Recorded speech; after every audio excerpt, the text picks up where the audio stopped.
Hey, Cypher here. Let's just say, First Man was awesome. It's about time, too. In the age of computer-generated imagery, how have there not been more grounded space movies? There are only 4 other historical space films, and they are all hagiographies. I mean, I love Apollo 13, and The Right Stuff is fun, if a bit overblown at times. Can't say much about October Sky, and can't say much good about Hidden Figures. This movie, on the other hand, is quite different. It's enigmatic and procedural, rather than bombastic and triumphal, which may have scared some moviegoers and critics away. It tackles tougher questions than any previous film, and does so with all the ambiguity it can muster, so I get why it wasn't a huge success. But ambiguity is desperately needed in Hollywood, especially with overglorified histories such as this. And Neil Armstrong, the main character, was perfectly suited to this kind of storytelling.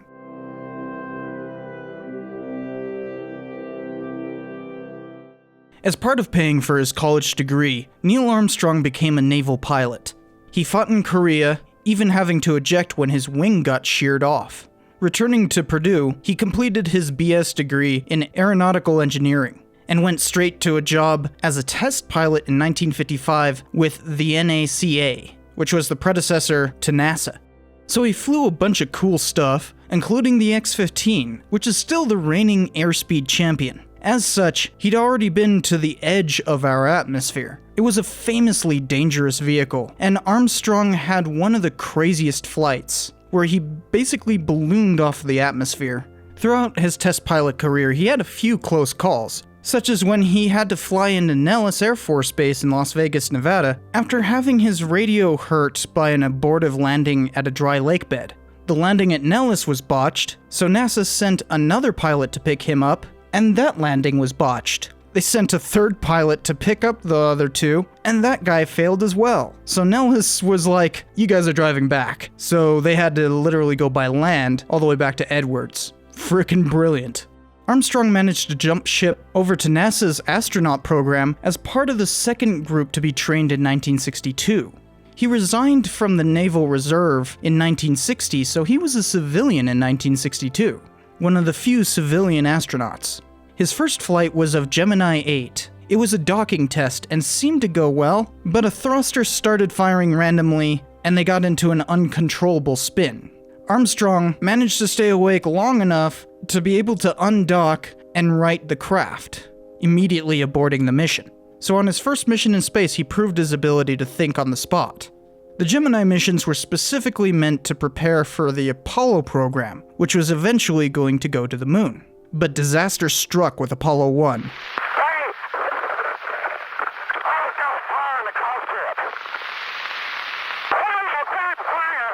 The crew burnt alive in the cockpit, unable to escape the capsule. It was the greatest disaster in Apollo history, and it was literally the first Apollo. So that delayed things and jumbled everything up a little bit, including making Armstrong the captain of the eventual moon landing. They trained up for it while several Apollo missions were flown before them, with 2 orbiting the moon. Then Apollo 11 finally landed on this July 20th, 1969. That's one small step for man, one giant leap for mankind. Fulfilling Kennedy's goal. We choose to go to the moon in this decade and do the other things, not because they are easy, but because they are hard.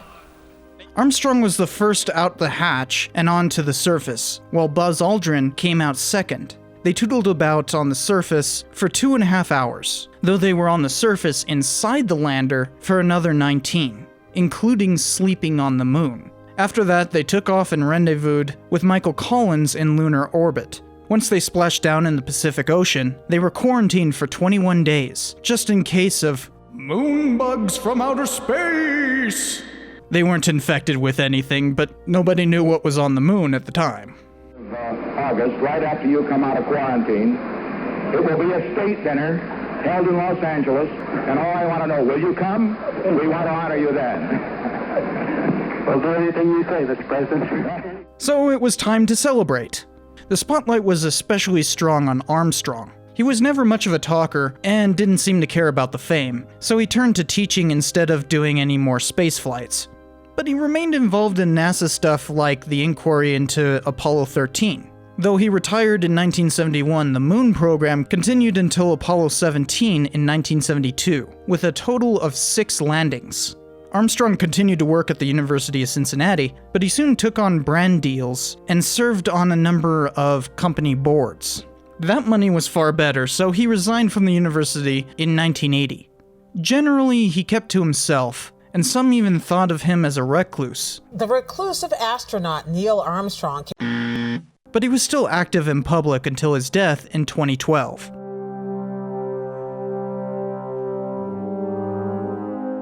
Biographies of Neil Armstrong, or histories of the space race, aren't exactly difficult to come by. In fact, the depths have pretty much been plumbed.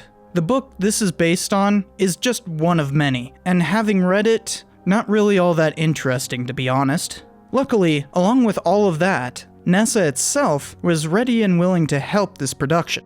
They offered reams of material and had their own historians as advisors. There isn't much deeper to go besides taking on new subjects, and the arguments made thus far are merely speculative gap-filling, rather than anything of substance. This is pretty homogeneous history. Armstrong himself was always straightforward and a man of few words. His first wife once told reporters, "Silence is Neil's answer. The word no is an argument." The guy was simply the silent professional type, enigmatic but dependable, even with his family, where it may not have been so welcome. The limelight put a strain on things for sure, but he just kept chugging along. If you think about it, he's actually pretty easy for biographers to capture accurately, since you don't really have to establish too much character besides that silent professionalism.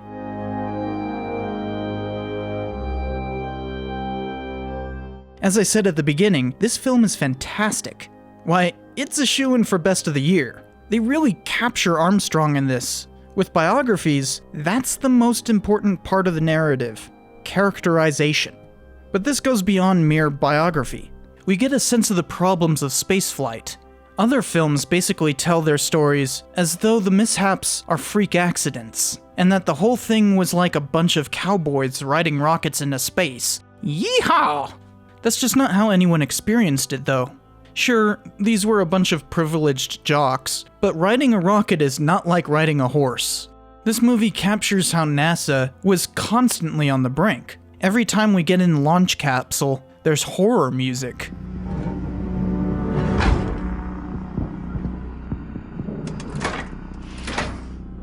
You hear the creaking and rattling of everything as miscellaneous lights flash their warning signs.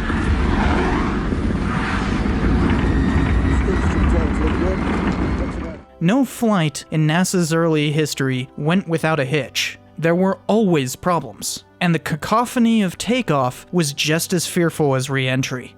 In fact, in terms of actual history, takeoff has been more dangerous than re-entry. Yet movies typically depict re-entry as the scarier thing. Well, this film actually is arguing against that. Yeah, the film is making an argument. It also shows some context, in a way that no other film has really done. We hear the escalation of the Vietnam War on television screens in the movie's background. Most dissenters confine themselves to this kind of protest activity. At its height, we even hear a rendition of the spoken word song, Whitey on the Moon. I can't pay no doctor bills, but Whitey's on the moon. 10 years from now, I'll be paying still while Whitey's on the moon. That song was actually released a year after Apollo 11, and this whole protest that they're showing is more based around Apollo 14, which had a protest exactly like this. And that's one of the few inaccuracies, but it is a perfect encapsulation of the reality that most Americans thought the Apollo program was a waste of money. Well, they mostly think that it's ridiculous that we're spending so much money to go somewhere where we don't know anything about, and that the money could be used for a lot more helpful things. With 60% polled in 1969 saying exactly that. We shouldn't so easily forget that. but you'll see folks speaking about NASA as though it was a great unifier. The distribution of money that you're spending is warped in some way, that you are removing the only thing that gives people something to dream about tomorrow. When it was anything but that in reality. The song Whitey on the Moon also shows Black Power, which was on the rise at the time, while none of NASA's astronauts were people of color, or even women. Sure, NASA was desegregated when it came into being in 1958, unlike what Hidden Figures would have you believe. Here at NASA, we all pay the same color. But that does not mean there wasn't an entrenched culture that had to be overcome. In a way, this film about a white astronaut is able to more accurately portray the problem of race in NASA than a movie about 3 black women. So it's a minor anachronism to put so much emphasis on the Whitey on the Moon song, but if you dislike that minor affect, just imagine this playing instead. You may leave here for 4 days in space, but when you return, it's the same old place. That's what's particularly powerful about this film. Since Armstrong was so enigmatic, he's a perfect vessel for grasping a larger story. We can read ourselves in his visage. When we see emotion in him, it is more as a proxy for the audience. Like, take this scene. We need to fail down here so we don't fail up there. Okay, Neil, at what cost? Huh?